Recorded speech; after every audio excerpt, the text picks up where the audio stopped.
2024-এর যারা এইমাত্র ভূগোল পরীক্ষা দিয়ে এলে তারা এমসিকিউ আর এসএকিউ প্রশ্নের উত্তরগুলো মিলিয়ে নাও।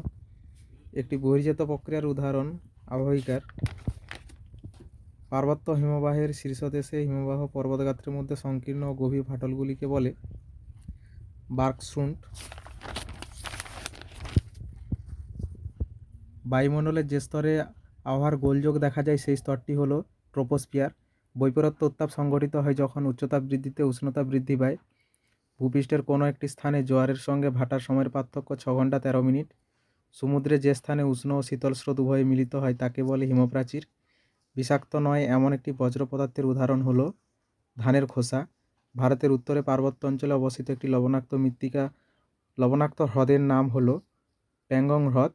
ভারতের একটি মুখ্য বৃষ্টিচ্ছায়ী অঞ্চল হলো শিলং মালভূমি।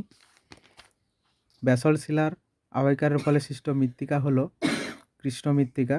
ভারতের কেন্দ্রীয় কার্পাস গবেষণা কেন্দ্রটি অবস্থিত নাগপুরে। বনজ ভিত্তিক শিল্পের একটি উদাহরণ হলো কাগজ শিল্প। ভারতের ডেট্রয়েট বলে পরিচিত চেন্নাই। উপগ্রহ চিত্রে নদী ও জলাশয় যে রং এর সাহায্যে নির্দেশ করা হয় তা হলো গাঢ় নীল রং। এরপর শুদ্ধ অশুদ্ধ। নদীর উৎস অঞ্চলে ধারণ অববাহিকার সৃষ্টি হয় শুদ্ধ। ঝুলন্ত উপত্যকা নদীর ক্ষয়কার্যের ফলে গঠিত হয় অশুদ্ধ। সমুদ্র বায়ু সন্ধ্যাবেলায় প্রবাহিত হয় শুদ্ধ।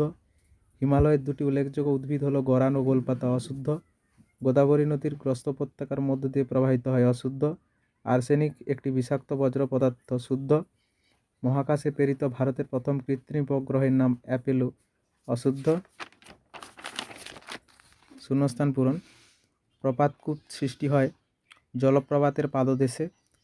বায়ুপ্রবাহ ও সমুদ্র স্রোত বিক্ষিপ্ত হয় কোরিওলিস শক্তির প্রভাবে। নিরক্ষীয় অঞ্চলে পরিচরণ ধরনের বৃষ্টিপাত সংঘটিত হয়। শীতল ল্যাব্রাডর স্রোতের প্রভাবে নিউ ফাউল্যান্ড অঞ্চলে শীতকালে তুষারপাত হয়। ব্যবহৃত ইঞ্জেকশন সিরিঞ্জ একটি মেডিকেল বজ্র। ন্যাপথা পেট্রোরসায়ন শিল্পের প্রধান কাঁচামাল। 2011 খ্রিস্টাব্দের আদমশুমারি অনুসারে ভারতের সর্বনিম্ন জনঘনত্ব সম্পন্ন রাজ্যটি অরুণাচল প্রদেশ। চুনাপাথরযুক্ত অঞ্চলে নদীর ক্ষয়কার্যে কোন প্রক্রিয়ার প্রাধান্য দেখা যায় দ্রবণ।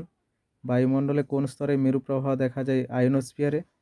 কোন মহাসাগরে ঋতু পরিবর্তনের ফলে সমুদ্র স্রোতের দিক পরিবর্তিত হয় ভারত মহাসাগরে। কর্ণাটকের ব্যবচ্ছিন্ন মালভূমির নাম মালনাথ। কোন শক্তিশালী ক্রান্তীয় ঘূর্ণিঝড়ের প্রভাবে 2020 সালে দক্ষিণবঙ্গ ক্ষতিগ্রস্ত হয় আমফান। শ্বাসমূল কোন জাতীয় উদ্ভিদের একটি বৈশিষ্ট্য লবণাক্ত। খনিজ তেল ও স্বাভাবিক গ্যাস বহনে কোন পরিবহন মাধ্যম খুবই উপযোগী নলপথ।